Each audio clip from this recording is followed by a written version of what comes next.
സംസ്ഥാനത്ത് പകർച്ചപ്പനികളും ജലജന്യ രോഗങ്ങളും ആശങ്കാജനകമായി വർദ്ധിക്കുകയാണ്. വൈറൽ പനികളുടെ വകഭേദം തിരിച്ചറിയാൻ പോലും ആരോഗ്യവകുപ്പിന് കഴിയുന്നില്ലെന്ന വിമർശനവും ശക്തമാണ്. രോഗം സ്ഥിരീകരിക്കുന്നതിന് മുൻപേ ആളുകൾ മരിക്കുന്ന സംഭവങ്ങളും ഭീതി കൂട്ടുകയാണ്.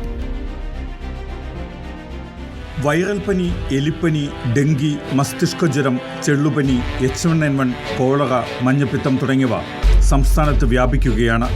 ബുധനാഴ്ച 13,600 പേരാണ് പനി ബാധിച്ച് സംസ്ഥാനത്ത് ചികിത്സ തേടിയത്.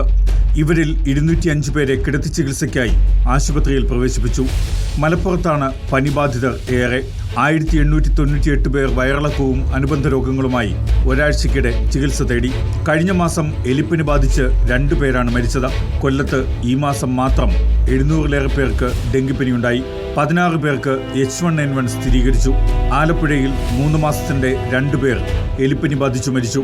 10 ദിവസത്തിനിടെ 76 പേർക്ക് ഡെങ്കിപ്പനിയുണ്ടായി. 36 പേർക്ക് H1N1 സ്ഥിരീകരിച്ചു. ഇടുക്കിയിൽ വൈറൽ പനി ബാധിച്ച് 402 പേരാണ് ഇന്നലെ മാത്രം സർക്കാർ ആശുപത്രികളിൽ ചികിത്സ തേടിയത്.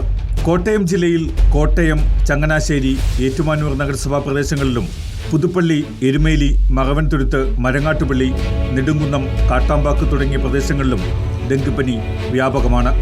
ഡെങ്കി ഏറ്റവും കൂടുതൽ റിപ്പോർട്ട് ചെയ്യുന്നത് എറണാകുളം ജില്ലയിലാണ്. എന്നാൽ രോഗം സ്ഥിരീകരിക്കുന്ന പ്രദേശങ്ങളുടെ വിവരങ്ങൾ റിപ്പോർട്ടിൽ കാണിച്ചിട്ടില്ല. സംസ്ഥാനത്ത് പ്രതിദിനം 13,600 പേരാണ് പനിക്ക് ചികിത്സ തേടുന്നതെന്നാണ് ഔദ്യോഗിക കണക്ക്.